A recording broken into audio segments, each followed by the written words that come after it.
యేసుప్రభు బాలుడిగా ఉన్నప్పుడు ఏమండి మరియ యోసేపులు చంటి బిడ్డను తీసుకెళ్ళి ఏమండి 8వ రోజు సున్నతి చేయడానికి తీసుకెళ్ళినప్పుడు ఏమండి అక్కడ మరి ధర్మశాస్త్ర ప్రకారం చేస్తారా లేదా?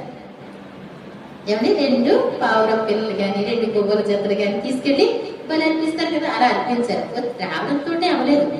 యేసుప్రభు వారు పస్కా రాత్రి, ఆ రాత్రి ఆయన అప్పగింపబడేటువంటి రాత్రి ఒక గిన్నె తీసుకొని, ఇది నా ద్రాక్షరసం అనమాట, ఇది నా రక్తం వలన క్రొత్త నిబంధన.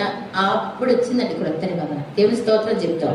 ఎందుకు అంటే మన పాపాల నిమిత్తం మీ కొరకు చిందింపబడుచున్న రక్తం. అది రక్తం ఎప్పుడైతే వస్తుందో అది నిబంధన. అర్థమవుతుందండి? ఇది క్రొత్త నిబంధన. కాబట్టి యేసు ప్రభు మన కోసం రక్తం చిందించారు.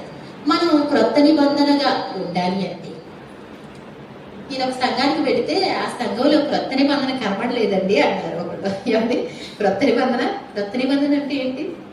క్రొత్త నిబంధన అంటే ఏంటి? అసలు క్రొత్త నిబంధన అంటే యేసు రక్తంతో నీ పాప